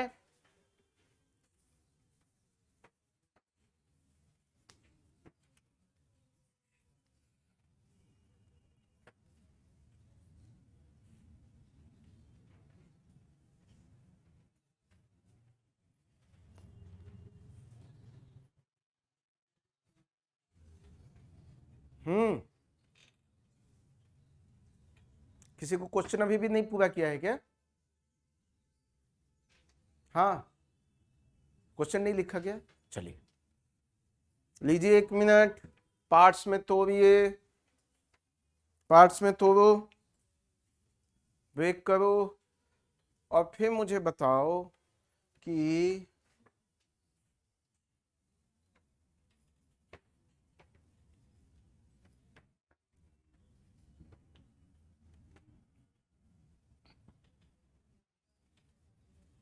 दो मिनट लगाओ आराम से।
थर्टी सेकेंड और है, 30 सेकेंड और है। आप लोग को 30 सेकेंड पहले मैंने दिया हुआ था।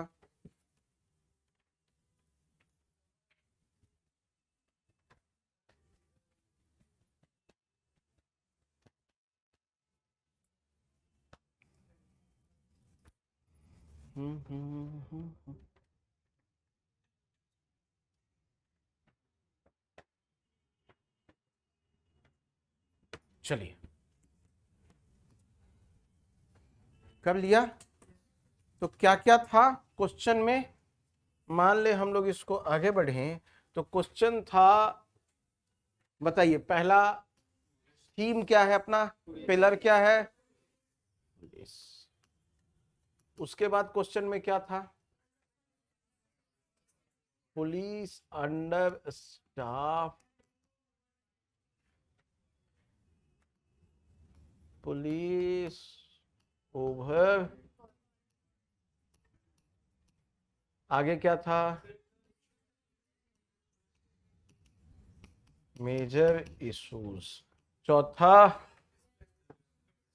वेरियस रिकमेंडेशन, यही था, और लास्ट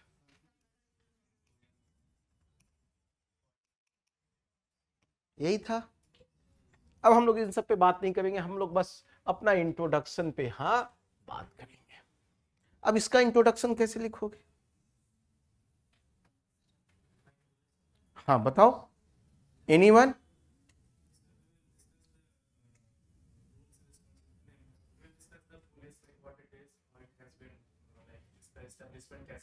हम्म,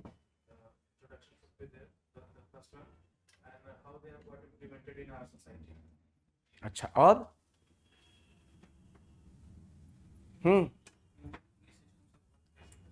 कैसे करती है इसे, आगे आगे, इसीलिए जो ये कंफ्यूजन है, इसी के लिए एग्जामिनर ने क्या दे दिया आपको, हिंट दे रहा है आपको कि भाई इंट्रोडक्शन में क्या लिखो, क्या बोल दिया,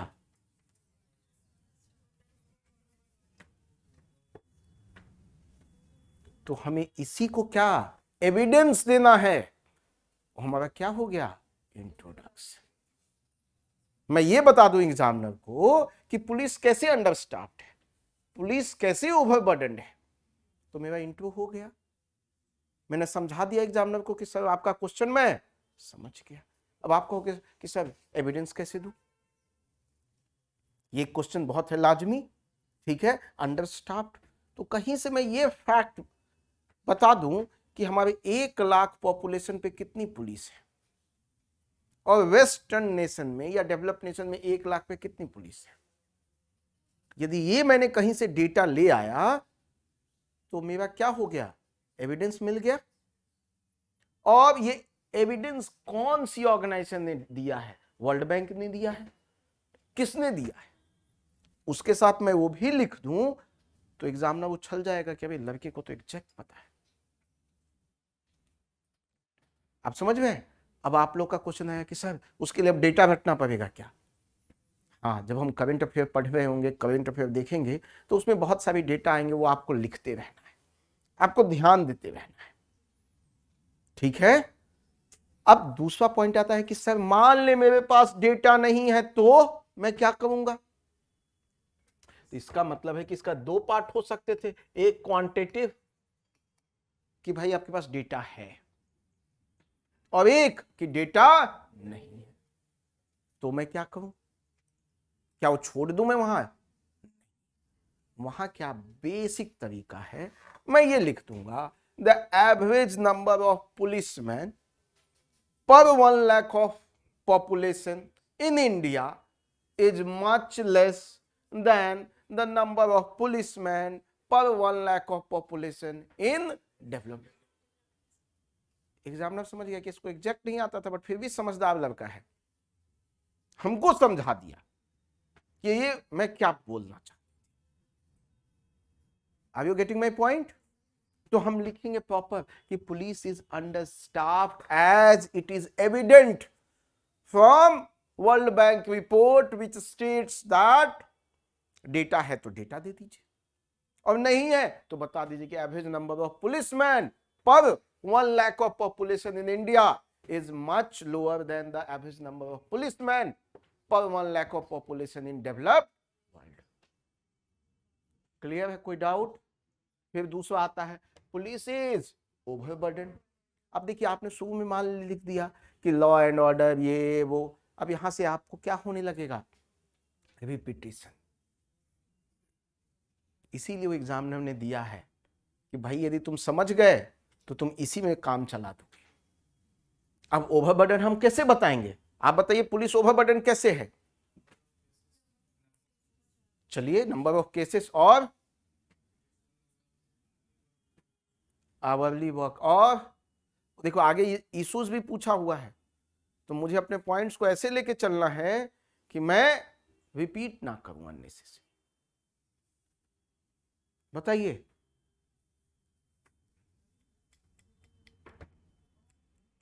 हम ये कह सकते हैं क्या कि पुलिस का मेजर जॉब क्या है, लॉ एंड ऑर्डर एडमिनिस्ट्रेशन करना उनका काम नहीं है, उनका काम है सिर्फ लॉ एंड ऑर्डर मेंटेन करना। लेकिन उसके अलावा उनको कहां कहां पोस्ट किया जाता है, वीआईपी मूवमेंट हो रहा है उनमें लगा दिया, फेयर एंड फेस्टिवल है उसमें लगा दिया, इलेक्शन की ड्यूटी है वहां लगा दिया। ऐसे बहुत सारी जगह हैं जहां पे उनकी नहीं होना चाहिए था बट वहां है, तो हम वहां लिखेंगे apart from law and order police is also engage in VIP movement. Rally चल रही है तो रैली को देख रहे हैं, पूजा चल रही है तो पूजा में है, वीआईपी मूवमेंट है तो वहां है, बॉडीगार्ड के रूप में है। तो बहुत जगह हम एक्स्ट्रा वर्क उनको दे रहे हैं। इसलिए पुलिस क्या है, आप जो कह रहे थे वो इश्यूज है जो आगे में आएगा। क्लियर है? तो यदि कोई क्वेश्चन एक स्टेटमेंट बेस्ड है, क्वेश्चन क्या है, हमने यहां देख तो गया कि सेंट्रल थीम पे हमने आप आइडेंटिफाई कर लिया, मान ले वो दूसरा क्या है, स्टेटमेंट हमने दे दिया, उसने कोई स्टेटमेंट है तो हमें वहां क्या देना होगा, क्या देना होगा, और उसको एक्सप्लेन कर देना है। एग्जामिनर को हमने बता दिया कि सर मैं आपका क्वेश्चन, क्लियर है, कोई डाउट। तीसरा हो सकता है कि क्वेश्चन में सीधा ही पूछ दे definition, what is poverty, what is ethics, what is constitutionalism. तो इसका मतलब है उनको क्या हमें सिंपल कर देना है, डिफाइन द कंसेप्ट,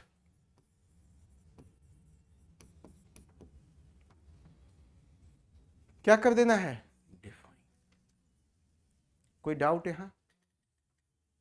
अब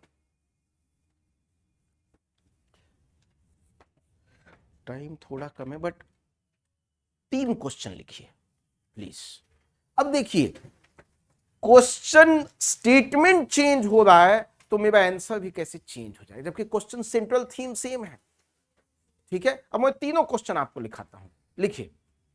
पहला, water transport is the cheapest mode of transport. Water transport is the cheapest transport, full stop। फिर आगे क्वेश्चन हो सकता है discuss the, comma comma comma कर दीजिए, आगे कोई भी क्वेश्चन होगा। ठीक है, कोई भी क्वेश्चन हो सकता है। अब फिर दूसरा क्वेश्चन लिखिए, दूसरा क्वेश्चन लिखिए, आगे मतलब होगा discuss the major issues associated with waterways, comma comma, हम उस पर अभी नहीं जा रहे हैं। अब इसी का देखिए दूसरा वेरिएशन क्या आ सकता है, लिखिए water transport is environmental friendly mode of transport। फिर सेम क्वेश्चन आगे, discuss the major issues, comma comma, dot dot dot dot dot dot dot. ठीक है, in water transport is the more is the environmental friendly mode of transport। ठीक है,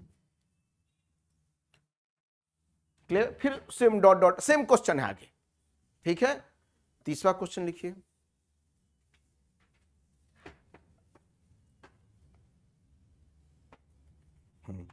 एक तो ये हो गया, दूसरा इन्वायरमेंट फ्रेंडली, हाँ, तीसरा चलिए पहले इसी दो पे बात करते हैं, ठीक है।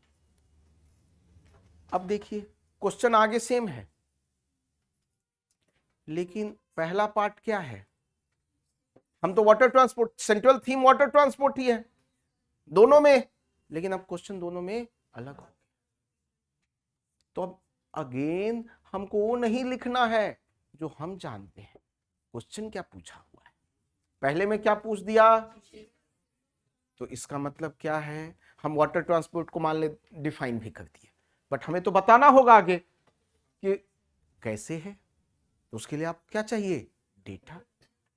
तो आप वहां पे डेटा आपको लेना ही होगा, विदाउट डेटा वो हो नहीं सकता है। तो आप क्या करेंगे,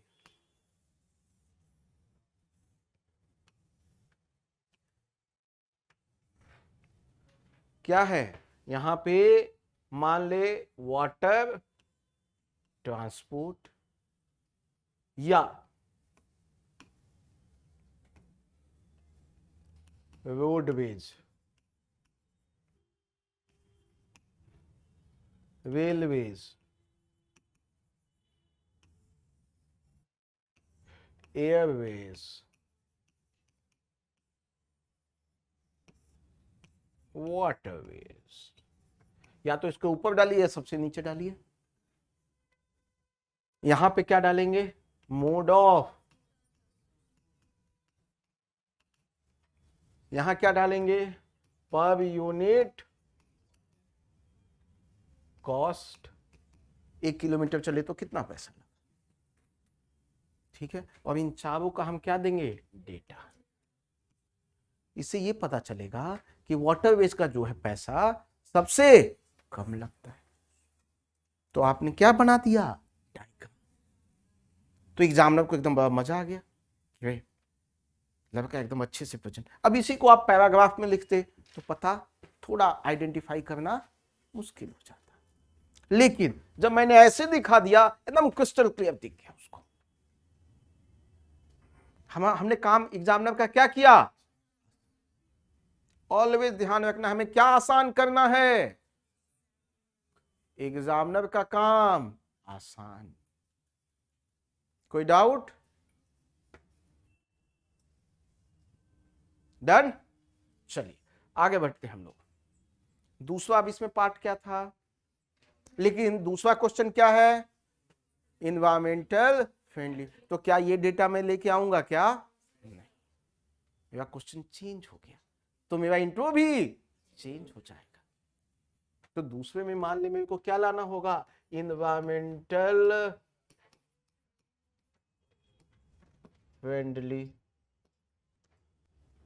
अब इसके लिए मुझे क्या डेटा लाना होगा कि भाई कार्बन इमिशन कितना हो रहा है, जब रोड से चलते हैं तो कितना हो रहा है, रेलवे से चलते हैं तो कितना होता है, वाटरवे से चलते हैं तो कितना होता है, उसको भी ऐसा ही डेटा हम लोग। अब डेटा चेंज हो गया, क्या आप डालिए, कैरिंग कैपेसिटी मतलब वो तो डिपेंड करता है कि शिप कौन सा है, शिप छोटी भी हो सकती है, बहुत बड़ी भी हो सकती है। तो उससे बेटर है कि कार्बन एमिशन पर यूनिट क्या हो रहा है हम वो बता दें तो हमारा काम हो जाएगा, समझ में। तो यहां डेटा फिर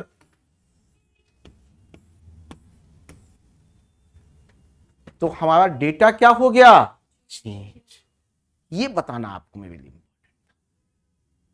और वो कैसे पता चलेगा, डिमांड ऑफ द क्वेश्चन। ये बात समझना बड़ा इंपॉर्टेंट है। ये नहीं कि बस थीम बता दिया है तो अब मैं वही लिख, उसके अंदर भी देखो यार क्वेश्चन में क्या पूछा हुआ है। डन, कोई डाउट। तो इंट्रो में क्या कुछ समझ में अब आया। तो अब होमवर्क क्या है आप लोग के लिए, सारे क्वेश्चन का सिर्फ इंट्रो, पहले सबका पार्ट्स तोड़ लीजिए। चार हम लोगों ने 4 ही क्वेश्चन का पार्ट्स तोड़ा ना, ब्रेक किया। होमवर्क क्या है, 15 क्वेश्चन है तो और 11 क्वेश्चन को क्या करेंगे, पार्ट्स तोड़ेंगे। क्लियर है। और सबका क्या लिख के आना है, सिर्फ इंट्रोडक्शन, ज्यादा नहीं।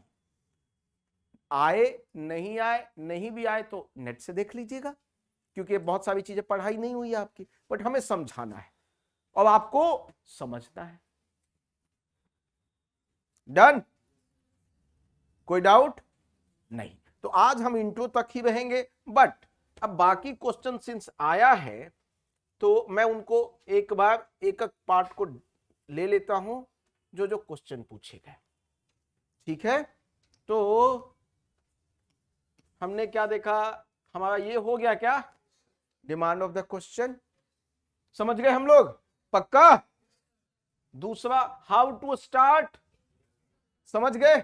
इंट्रोडक्शन में कैसे लिखना है, क्या लिखना, और जैसे जैसे हम आगे बढ़ेंगे और वेरिएशन लाते चले जाएंगे, बट अभी बेसिक अंडरस्टैंडिंग क्लियर है। इससे 99% क्वेश्चन हो जाएगा। अब कोई 1% क्वेश्चन है, वो जैसा क्वेश्चन आएगा वैसा हम आपको समझाते चले जाएंगे, बट 99% क्वेश्चन हो जाएगा। क्लियर? अब पॉइंट वाइज वर्सेस पैराग्राफ, ठीक है। अब ये जो डिबेट है कि पॉइंट लिखूं कि पैराग्राफ, हम दोनों लिखेंगे। हम जब शुरुआत कर रहे हैं इंट्रोडक्शन तो हम क्या लिखेंगे, पैराग्राफ। उसके बाद हमने मान ले एक सब पार्ट्स बता दिया, अब उसके अंदर हम क्या लिखेंगे, पॉइंट्स वाइज। देखिए जहां एनालिसिस करना है, ठीक है, हम पॉइंट्स में भी एनालिसिस कर सकते हैं, पैराग्राफ में भी एनालिसिस कर सकते हैं, बट ज्यादा क्रिस्टल क्लियर कहां दिखेगा, पॉइंट्स में। हम इसको फर्दर एलिब्रेट करेंगे जब हम बॉडी पार्ट में जाएंगे। तो ब्रीफली आपको इतना समझना है कि पॉइंट वर्सेस पैराग्राफ में दोनों का मिक्स यूज करना है, ना कि मेरे को हमेशा पॉइंट ही लिखना है या हमेशा पैराग्राफ ही लिखना है। जहां जैसी जरूरत वैसा लिखेंगे और उसको हम लोग आगे देखते जाएंगे कि कहां क्या से लिखना है। क्लियर? चौथा, सब पॉइंट्स हमें अभी आगे पता चलेगा, ठीक है। अब जब हम डायमेंशन की बात करेंगे तो सब पॉइंट्स की भी बात करेंगे। Sequence of answer event, sequence समझ में आ गया, क्वेश्चन का जैसे जैसे पार्ट है वैसे वैसे उसका सीक्वेंस है। हमने यदि पार्ट तोड़ लिया तो सीक्वेंस तोड़ लिया। अब उसमें यह गलती नहीं करना है कि वो 5वें नंबर पे पूछा और मैं पहले नंबर पे उसको लिख दिया। एग्जामिनर तो उसको 5वें नंबर पे एक्सपेक्ट कर रहा होगा, उसके पास इतना टाइम थोड़े कि तुम यहां लिख दिए तो आपको किफायती दे देंगे कि नहीं चलो ठीक है। ठीक है, आपका नाम क्या है, मैं सॉरी भूल गए। ठीक है, यहां क्लियर है? कोई डाउट? आगे बढ़ते हैं।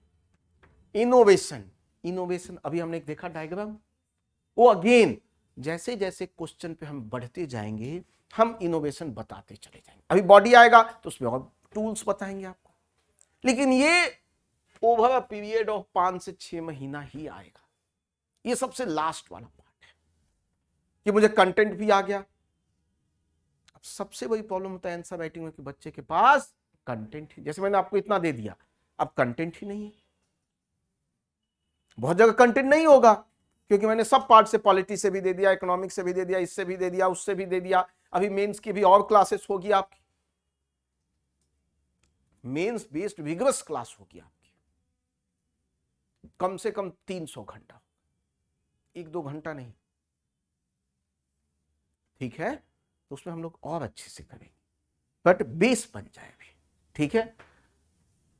मार्क्स वर्सेस पेज, ठीक है, ये हम लोग कल करेंगे, ठीक है। ये हम लोग कल की डिस्कशन में करेंगे कि मार्क्स वर्सेस पेज। जो पार्ट्स तोड़ा है ना, उसी को हम लोग आज जब आपने पूरा पार्ट्स 14 जब होमवर्क कर लोगे तो कल हम लोग उसको आगे ले जाएंगे और क्रिस्टल क्लियर हो जाएगा। ऐसा हो जाएगा कि मेरे को कितना पैराग्राफ लिखना है यही पहले 2 मिनट में पता हो जाएगा, कि आगे 4 पेज में मैं क्या करूंगा वो 2 मिनट में मैं डिसाइड कर लूंगा। कल हम लोग लेक्चर में यही करेंगे, इसलिए कल का लेक्चर प्लीज मिस मत कीजिएगा, ठीक है।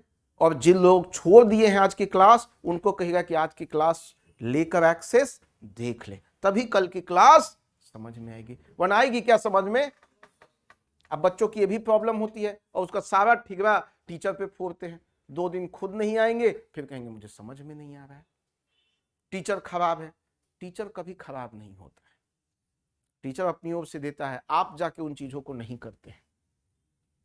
ठीक है, चलिए तो आज आगे use of word, structure, diagram, या हमने अंडरलाइन करना कहाँ है ये भी बताऊंगा। अभी एक जगह बताया अंडरलाइन कहाँ करना है, कहाँ अंडरलाइन करना है, सब पार्ट्स। अब आगे हम बताएंगे और कहाँ करना है। फिर हमने लिखा डिवीजन ऑफ क्वेश्चन, हो गया क्या, ये पार्ट हो गया। डायग्राम अभी आधा हुआ है। बॉक्सिंग करनी है कि नहीं, नहीं करनी है। अब सब पार्ट्स हमने लिखा था क्या, कहां लिखा था, सब पार्ट्स लिखा था, ये यही था सब पार्ट्स। कुछ बच्चे इसको ऐसे बक्सा बना देते हैं। मेरे पास इतना समय नहीं है कि मैं बक्से बनाते चलूं। मैं क्या करूंगा, बस मैं बक्सा नहीं बनाऊंगा, मैं क्या बनाऊंगा, अंडरलाइन। बक्सा बनाते बनाते एक में यदि 20 बक्से बना दिए मैंने, तो मेरा तो 2-3 मिनट चला गया, 4 मिनट। ऐसे ऐसे पूरे पेपर में मेरे तो कम से कम 10 मिनट चला गया। उतने में तो मैं क्वेश्चन का आधा पार्ट लिख दूंगा। No, never.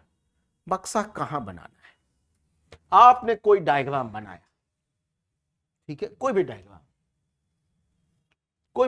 बनाया, ठीक है, ठीक है, तो इसको बताओगे कि फिगर क्या कहता है, किताब में देखते हो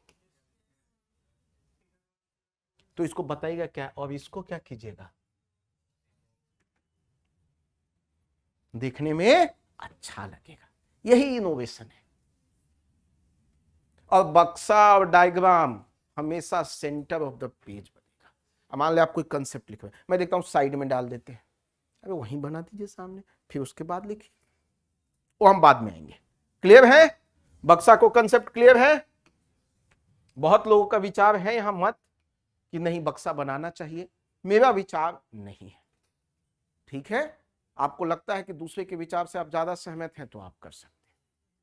मेरा लॉजिक है कि मैं अपना समय बक्सा बनाने में व्यर्थ नहीं करूंगा। ठीक है, आगे क्या था,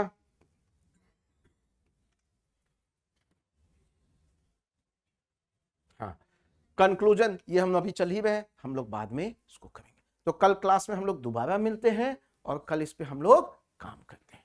ठीक है।